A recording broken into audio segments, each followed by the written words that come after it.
Hi friends, சர்மிளாஸ் கிச்சனில் இன்றைக்கி பார்க்க போகிறது கோபி மஞ்சூரியன். கோபி மஞ்சூரியன் வீட்டிலே எப்படி செய்யலான்னு பார்க்கலாம்.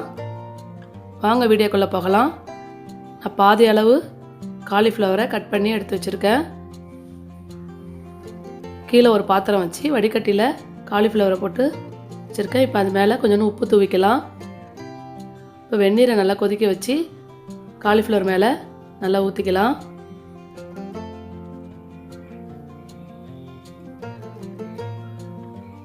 நம்ம வெந்நீரை ஊற்றினா தான் காலிஃப்ளவரில் உள்ள சின்ன சின்ன பூச்சிகள்லாம் வெளியே வந்துடும்.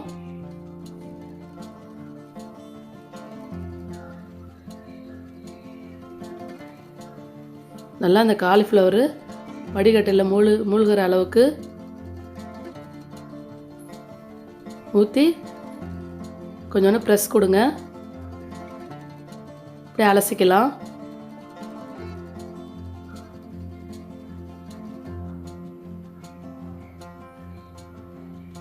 இப்போ இன்னொரு பாத்திரத்தில் காலிஃப்ளவரை போட்டுக்கலாம்.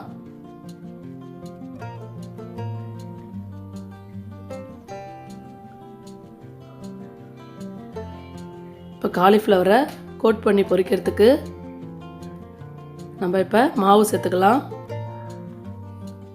ஒரு பவுலில் 1 கப் கார்ன்ஃப்ளவர் சேர்த்துக்குங்க.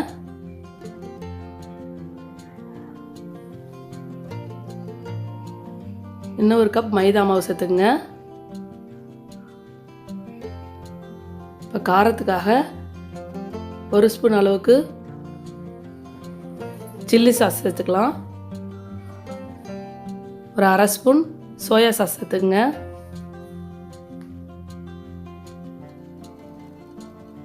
ஒரு 1/2 ஸ்பூன் சால்ட்டு சேர்த்துக்கலாம். ஒரு முட்டை சேர்த்துக்குங்க. முட்டை போடுறது ஆப்ஷனல் தான், உங்களுக்கு வேணும்னா சேர்த்துக்குங்க. நல்லா ஒரு ஸ்பூனை வச்சு அதை அப்படியே நல்லா கலந்து விட்டுக்கலாம்.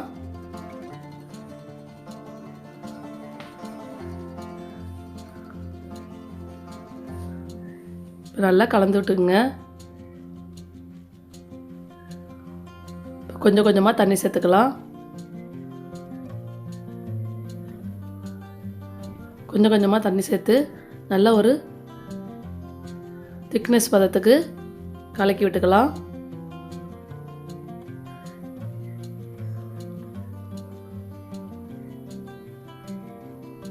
பாருங்க, நல்லா ஒரு திக்னஸ் பதத்துக்கு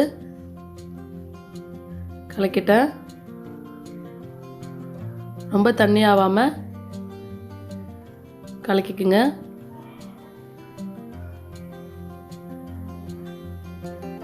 இப்போ காலிஃப்ளவரை போட்டுக்கலாம்.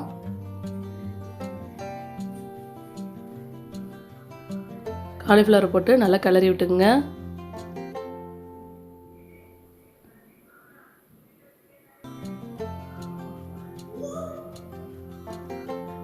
அப்படியே மாவுலாம் நல்லா ஒட்டுற மாதிரி நல்லா கலந்து விட்டுக்குங்க.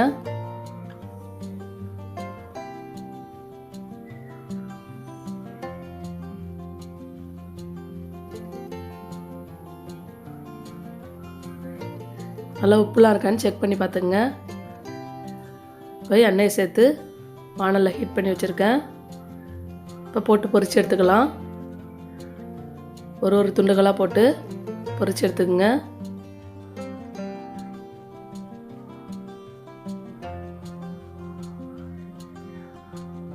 நல்லா ஹை ஃப்ளேமில் வச்சு பொரிச்சிக்கலாம். அப்போ தான் உங்களுக்கு எண்ணெய் இழுக்காமல் நல்லா கிறிஸ்பியாக வரும்.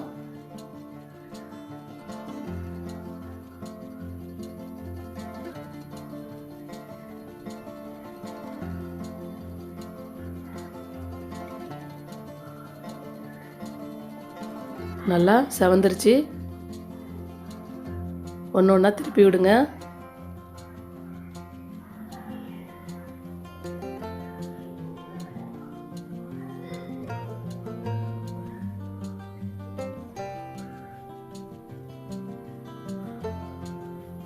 நல்லா பரட்டி விட்டுக்குங்க.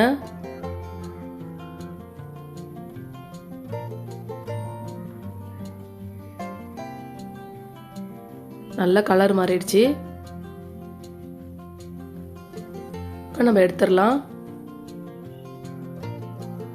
நான் இன்னொரு பாத்திரத்தில் டிஷ்யூ பேப்பர் போட்டு வச்சுருக்கேன். அதில் எடுத்து வச்சிடலாம். நல்லா கிறிஸ்பியாக இருக்கும். நம்ம பொரிச்சிட்டோன்னா பாருங்கள், சூப்பராக பொரிஞ்சிடுச்சு பாருங்கள்.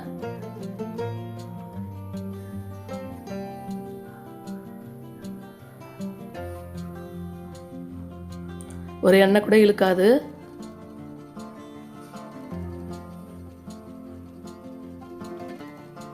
இப்போ மீதி இருக்கிற துண்டுகளையும் போட்டு பொரிச்சு எடுத்துக்கலாம்.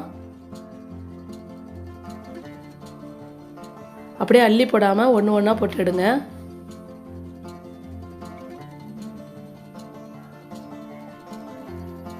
அப்படியே அள்ளி போட்டால் ஒன்றோடு ஒன்று ஒட்டிக்கும்.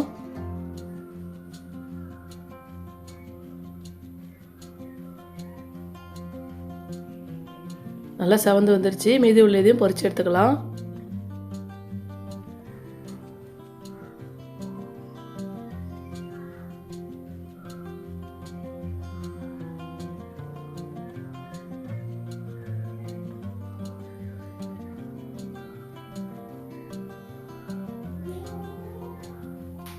பொரிச்சு எடுத்தாச்சு.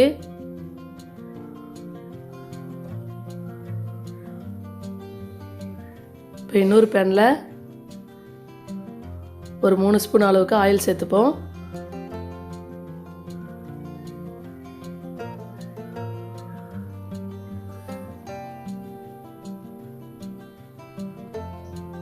இப்போ நறுக்கிய பூண்டு, சின்ன சின்னதாக நறுக்கிய பூண்டு சேர்த்துக்கலாம். சேர்த்து நல்லா கிளறி விட்டுக்குங்க.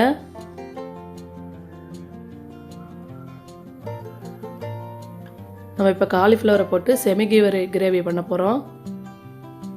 இப்போ சின்னதாக கட் பண்ண வெங்காயத்தை சேர்த்துக்கலாம்.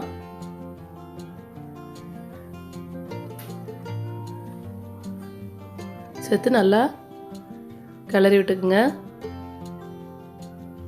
கொஞ்ச நேரம் வதங்கட்டும்.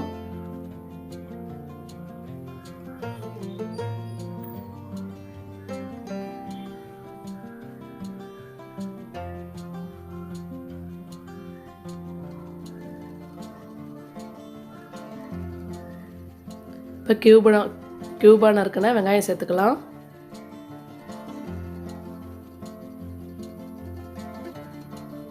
இப்போ கியூபான இருக்குன்னா குடமிளகாயும் சேர்த்துக்கலாம்.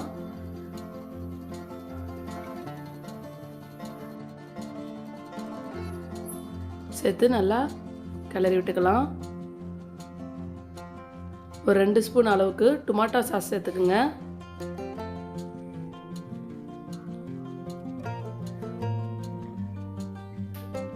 டொமேட்டோ சாஸ் சேர்த்துருக்கேன்.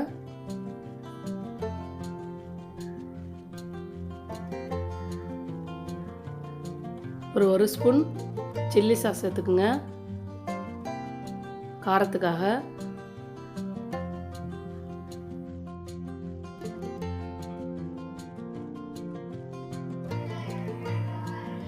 கொஞ்சோண்டு மிளகுத்தூள் சேர்த்துக்கலாம். சேர்த்து நல்லா கிளறி விட்டுக்குங்க. சாஸ் எல்லாம் சேர்த்தா நல்லா ஒரு கலர் கிடைக்கும்.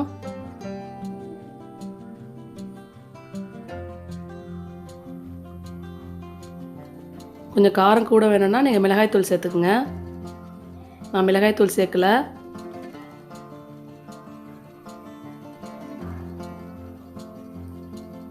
நல்லா கிளறி விட்டுக்கலாம்.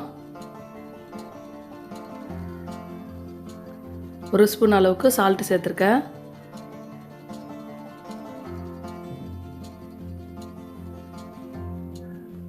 செக் பண்ணி பார்த்துட்டு இருக்கான்னு பாருங்கள், இல்லைன்னா அதுக்கப்புறம் சேர்த்துக்கலாம். இப்போ 1 ஸ்பூன் சோயா சாஸ் சேர்த்துருக்கேன்.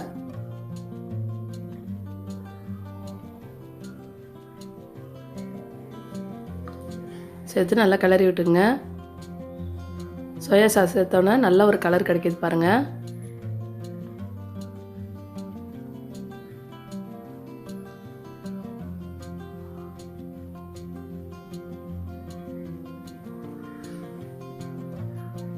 நல்லா கிளறி விட்டுக்கலாம்.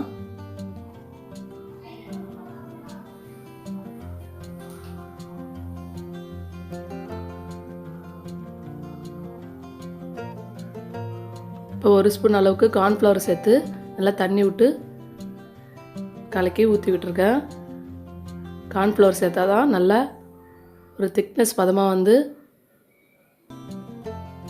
அந்த காலிஃப்ளவர் ஒட்டும் நல்ல ஒரு கொலக்கொலப்பு தன்மையோட எடுத்து சாப்பிடும்போது சூப்பராக இருக்கும். அதனால தான் கார்ன்ஃப்ளவர் சேர்க்குறது. இன்னும் கொஞ்சம் தண்ணி சேர்த்து நல்லா கலக்கி விட்டுக்கலாம். இது கொதிக்கும் போது நல்லா திக்காயிடும். இப்போ நல்லா ஃப்ளேமை ஹை ஃப்ளேமில் வச்சு பொரித்து வச்சுருந்த காலிஃப்ளவரை சேர்த்து நல்லா கிளறி விட்டுக்குங்க.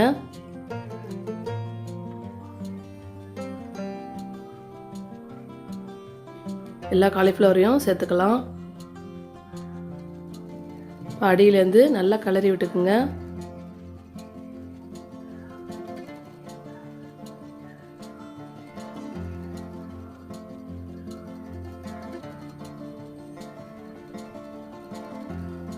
பாருங்க, நல்லா கிளறி விட்டு இது மேலே எல்லாம் மசாலாலாம் ஏறிடுச்சு.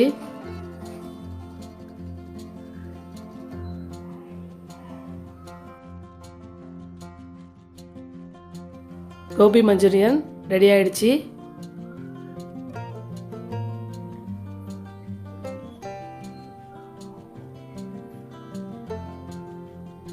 எவ்வளோ சூப்பராக நம்ம வீட்டிலே ரெடி பண்ணிட்டோம் பாருங்க. ரெஸ்டாரண்ட் ஸ்டைலில் மேலே கொஞ்சம் சின்னதாக பொடியாக நறுக்கின குடமிளகாயை தூவி விட்டுக்கலாம். உங்கள்கிட்ட வெங்காயத்தாள் இருந்தால் வெங்காயத்தாலையும் தூவி விட்டுக்குங்க.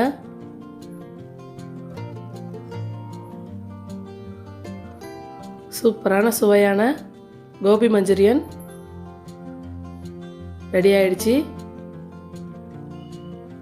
நீங்கள் உங்கள் வீட்டில் ட்ரை பண்ணி பார்த்துட்டு கமெண்டில் சொல்லுங்கள். இந்த வீடியோ பிடிச்சிருந்தா லைக் பண்ணுங்கள், ஷேர் பண்ணுங்கள். மறக்காமல் நம்ம ஷர்மிளாஸ் கிச்சனை சப்ஸ்கிரைப் பண்ணுங்கள். தேங்க்ஸ் ஃபார் வாட்சிங்.